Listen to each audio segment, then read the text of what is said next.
So good morning, everyone. I came across a particular advisory by the Nigerian High Commission in South Africa, Pretoria, precisely, about how Nigerians should behave because of the match that's expected to be played on Wednesday, the 7th of February. For those who don't have the benefit of reading it or maybe have seen it, let me just read that to you. Advisory on safe conduct for Nigerians in South Africa before, during, and after 2024 AFCON match between Super Eagles and Bafana Bafana. And by the way, this letter is written by the High Commission of the Federal Republic of Nigeria in Pretoria, South Africa. It says the attention of the Nigerian High Commission Pretoria has been drawn to a potentially inflammatory online comment made by a section of South African citizens against Nigerians living in the host country, largely influenced by the upcoming 2024 African Cup of Nations AFCON semi-final match between the Super Eagles and the Bafana Bafana on Wednesday, February 7th. Most of the comments consist of veiled threats against Nigerians cooking jollof rice before the match and showing pepper to Nigerians if the Bafana Bafana lose to the Super Eagles, among others. In this regard, the High Commission hereby advises the Nigerian community to be watchful of their utterances, be mindful of where they choose to watch the match, especially in public places, and refrain from engaging in loud, riotous, or provocative celebrations should the Super Eagles win the match. Additionally, Nigerians should maintain the good conduct they are known for and be law-abiding before, during, and after the match. Should any provocations arise, they should not be reciprocated, but reported to the appropriate authorities. High Commission of the Federal Republic of Nigeria, Pretoria, South Africa, 6 February 2024. This is hogwash. This is stupidity at the highest level.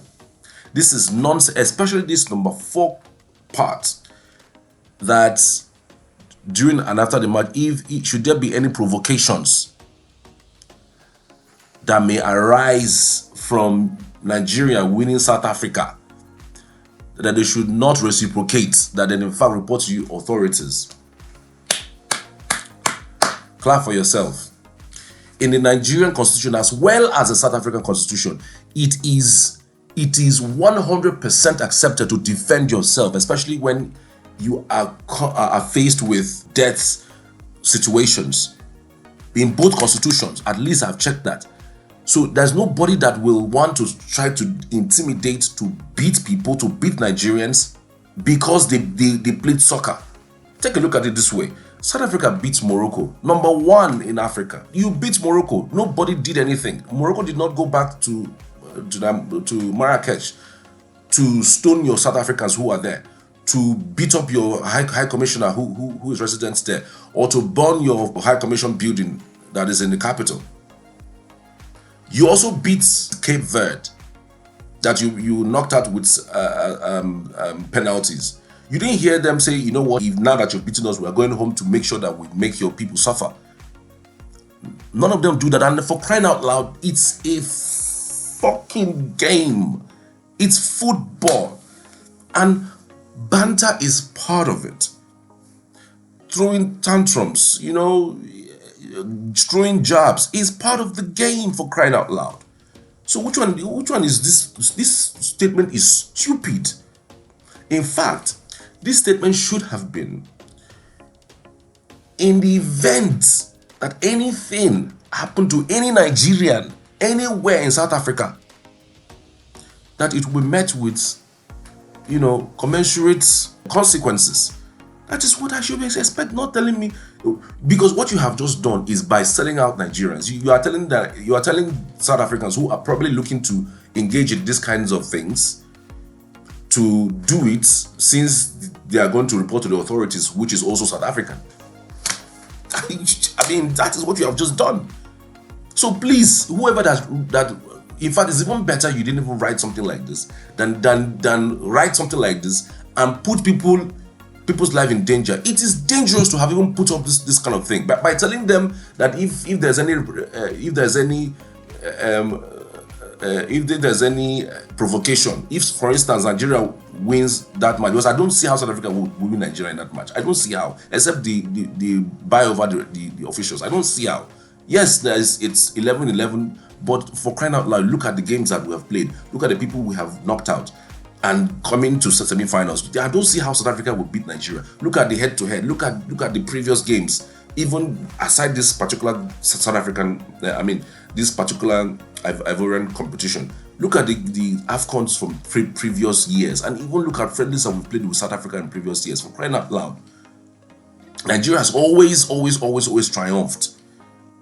So it's, I don't see them winning. So let's say, for instance, Nigeria beats South Africa. You are telling them that, oh, they should, if anybody provokes you, for instance, my neighbor is a South African and I'm a Nigerian, and he knows I'm a Nigerian, and he knows that this advisory is out, he could do anything to me. He could try to burn my house. He could try to attack me, and the only thing I can do to him is to report to the authorities.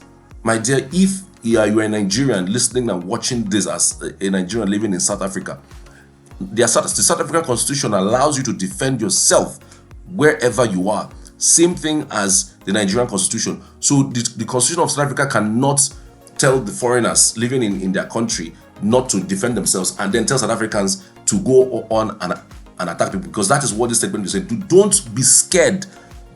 Well, I can tell you, if you know there are places you go to and there are more South Africans that watch the game, maybe you cannot watch it because of this game to be safe, but try as much as you can to, surround yourself in case you're not the type that watch games in your house, because I know there are certain persons who don't do it. So if, for instance, you need to go out to places you know that you'll be safe, yes, I can tell you that. But for crying out loud, if anybody tries to attack you, if anybody tries to throw stones at you, throw anything at you, defend yourself. Understand this? What useless statement is? We know what country in Africa that practices xenophobia more than it breeds life. South Africa has been seen to attack other nationalities that live there because they feel that they are taking their jobs, that they are taking their women, or that they are not up to the standard of the people who live there. Why are you not doing that to white guys who are there, or other nationalities who are there? Because Nigeria is the big brother. That big brother nonsense will not work this time. It will not work this time. Let everybody carry their own. See, in Nigeria, let me just tell you, this year started with basketballs, and this year there is a line that is trending. In case you know about Nigerian trends, no grief for anybody. No grief for anybody can mean anything to anybody. No grief for anybody means, look, don't ever accept, don't ever allow anybody to intimidate you, to try to trample on you and go scot-free. Find a way to get back. So that is the line that I'm pushing to those Nigerians who are living in South Africa. I'm so pained, I'm so worried. You shouldn't be putting such things like this now. You should be telling the South African government that please protect Nigerians in that country, because there will be consequences if you attack any Nigerian if Super Eagles win South Africa. And I'm tired of this type of government in the face of their fear, in the face of rubbish thrown at you by these smaller countries. And I call them smaller countries because they are really small countries compared to us. Yes, you are faced with these kinds of smaller countries, and for crying out loud, what you can do is to retract. Should we reel out the numbers? Should we reel out the numbers? Like, what's your population? You are barely 60 million. We are over 220 million. Your GDP is what? What is your GDP? We're going close to $600 billion. What? Like, what is your what do you have? What is your standard? What's your economy? What's the size of your economy? How big is your military? Like, what the heck? What are you doing? So I believe that there should be a follow-up to this statement, that any harm that comes to any Nigerian in South Africa owing to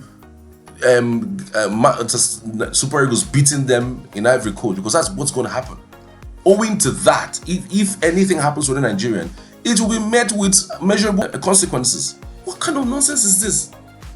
South Africa, of which day? People we helped? No, please, no. This has gone, and we should change our diplomatic tactics in this new administration of Bola Tinubu. We should, this is the reason why ordinary Niger, Burkina Faso, who are within the ECOWAS platform, would just wake up one morning and say they don't want to be part of ECOWAS. Why? Because Nigeria has lost this thing. Nigeria has lost it completely. We don't have a government that is proactive. We don't have a government that respects itself. We don't have a government that is respected around the world. If not, if we have a government that is respected, which African country would decide to slide into a military? Which country? Who the hell are you? Niger, Burkina Faso, this one. Now Senegal is planning the same thing. The government of Senegal has cancelled the so-called elections of February 25. And then you are. I mean, look at it now. That's why nobody respects us, because we have been quiet. We can't take actions when it's needed. South Africa threatening Nigerians in their country. Nonsense. Please. This thing should be retracted, and the right statement should be made. If there's any reason why any Nigerian is beaten or any harm come to them because of the match, be it known that we would not just press for charges. Consequences. There will be consequences. We'll do the needful. If it is madness, people want to go mad, let's all go mad. What nonsense. And Nigeria has taken this thing so lightly that any idiot can wake up in the morning and poach Nigeria on the face. And we have done this big brother thing for far too long. It's time to act. Nonsense. South Africa, you will go down tomorrow, and let me hear Pim